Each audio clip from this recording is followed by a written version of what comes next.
আল্লাহ রাব্বুল আলামিন ডাকতে বলে, বান্দা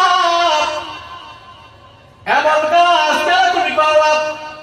তুমি তো জানো মৃত্যুর পর মানুষকে যখন মাটি খেয়ে ফেলে, মানুষের হাড্ডিগুলো যখন নাকি মাটি খেয়ে ফেলে, মানুষের কোনো অস্তিত্ব নাই, তারপর আমি আল্লাহ তোমাদেরকে মানুষ বানাইতে পারি।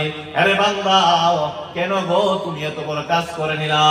এমনি ওই বান্দা ডাক দেয়া বলে, মালিক আমি বান্দা দুনিয়াতে থাকা অবস্থা এমন কোনো গুনাহ নাই আমি বান্দা করি নাই।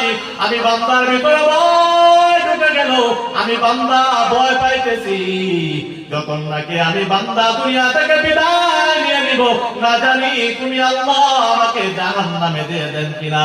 এই জন্য আমি রব্বুল আলামিন, এই জন্য বান্দা বলে, মালিক এই জন্যই আমি আমার সন্তানদেরকে নসিহত করছি যাতে আমি বান্দার লাশটাকে জ্বালা দেয়, জ্বালানোর পর ছাইগুলা ছিটিয়ে দিয়ে দেয়।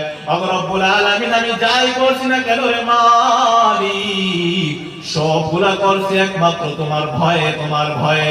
তোমার ভয় অন্তর নেওয়ার পর যখন নাকি ভাবলাম দুনিয়াতে থাকা অবস্থায় গুনার কারণে আমার হাত না পাক, গুনার কারণে আমার পা না পাক, গুনার কারণে আমার জিহ্বা না পাক, গুনার কারণে আমার অন্তর না পাক, এত গুনাহ করার পর জান্নাতে যেতে পারবো না। রব্বুল আলামিন ভাবলাম লাশটাকে আগুনে জ্বালানোর পর ছাইটা যদি উড়াইয়া দেয় তাহলে হয়তো আপনি পাবেন না। রব্বুল আলামিন অন্তরের মধ্যে একটা মাত্র উদ্দেশ্য ছিল তোমার ভয়, তোমার ভয় অন্তরে ঢুকানোর পর এই কাজ করলাম। আল্লাহ রাব্বুল আলামিন ডাকতে বলে, বান্দা তুই যখন মালিকের ভয় অন্তরে ঢুকাইয়া এত বড় কাজ করলে, আমি মালিক ঘোষণা দেই তোর জীবনের সমস্ত গুনাহ মাফ করে তোকে জান্নাতে দিয়ে দিলাম।